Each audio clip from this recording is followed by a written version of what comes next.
ഇന്നത്തെ ഊൺ സ്പെഷ്യൽ ഒന്ന് കണ്ടാലോ? അപ്പോൾ ഇന്നിതാ ചോറുണ്ടാക്കിയിട്ടുണ്ട്. പിന്നെ ഇന്ന് പ്രത്യേകിച്ച് അങ്ങനെ വലിയ കുറേ കറികൾ അങ്ങനെ ഒന്നുമില്ല, ഒരു നോർമൽ ഊണാണ്. അപ്പം ഇന്ന് ഞാൻ ഇതാ മോര് ഉണ്ടാക്കിയിട്ടുണ്ട്. തൈര് ഇരിപ്പുണ്ടായിരുന്നു, അപ്പോൾ ഞാൻ കുറച്ച് വെള്ളം ഒഴിച്ച് അത് മോരാക്കി. കുറച്ച് തൈരേ ഉള്ളായിരുന്നു, അപ്പോൾ ഞാൻ കുറച്ച് വെള്ളം ഒഴിച്ച് മോരാക്കി വെച്ചതാണ്. ഉള്ളി പച്ചമുളകൊക്കെ ഇട്ടിട്ട്. അപ്പോൾ ഞാൻ പച്ചക്കറിയാണ് വെച്ചിട്ടുള്ളത്, പരിപ്പും തക്കാളിയാണ് വെച്ചിട്ടുള്ളത്. പിന്നെ ഇതാ 2 വഴുതന ഉണ്ടായിരുന്നു, അപ്പോൾ ഞാൻ ജസ്റ്റ് അതൊന്ന് അരിഞ്ഞിട്ടൊന്ന് ഉപ്പേരിയാക്കി. ഇതെനിക്ക് ഭയങ്കര ഇഷ്ടമാട്ടോ, വെറുതെ ഇങ്ങനെ കഴിക്കാൻ വേണ്ടിയിട്ട്. അപ്പം ഞാൻ അത് ഉപ്പേരിയാക്കി വെച്ചിട്ടുണ്ട്. പിന്നെ ഇതാ നമുക്ക് അയിലമീനാണ് കേട്ടുള്ളത്. അയിലമീൻ വറുത്തിട്ടുണ്ട്.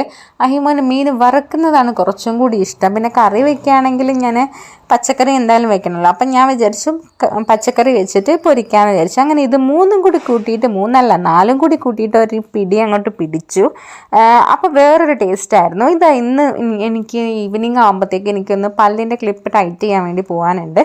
അപ്പം ഒക്കെ കാര്യങ്ങളൊക്കെ ഷെടപടേന്നാക്കിയിട്ട് വേണം വേഗം പോകാം. അഹിമോൻ വന്നിട്ട് ഫുഡൊക്കെ കൊടുത്തിട്ട് അഹിമോനൊന്ന് ഉറക്കിയിട്ട് വേണം പോകാൻ വേണ്ടിയിട്ട്. അങ്ങനെ ഇതാ ഞാൻ പോയി വരുന്ന സമയത്ത് റീക്കോട് സ്റ്റോക്ക് ക്ലിയറൻസ് ഉണ്ടായിരുന്നു കേട്ടോ, ചെരുപ്പിൻ്റെ. അപ്പം ഞാൻ ജസ്റ്റ് കയറി ഒരു ഷൂ എടുത്തിട്ടുണ്ടായിരുന്നു കേട്ടോ.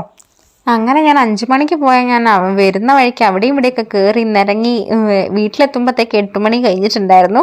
അങ്ങനെ അപ്പം വീട്ടിലെത്തി ചായ മിസ് ചെയ്തു കേട്ടോ. ഞാൻ ഒറ്റയ്ക്കല്ലേ, ഞാൻ ചായ കുടിക്കാൻ എവിടെയും കയറിയില്ല. അപ്പോൾ പിന്നെ ഞാൻ എന്താ വീട്ടിൽ വന്നിട്ട് ചായയൊക്കെ ഉണ്ടാക്കി. പിന്നെ ബ്രെഡ് ഉണ്ടായിരുന്നു, ബ്രെഡ് ആവിയിൽ വെച്ചിട്ട് അത് നമ്മൾ ബ്രെഡ് നോർമൽ ബ്രെഡ് ആവിയിൽ വെച്ച വേറൊരു ടേസ്റ്റ് അല്ലോ, അതായത് ഭയങ്കര സോഫ്റ്റ് ആയിട്ടുണ്ടാവുമല്ലോ.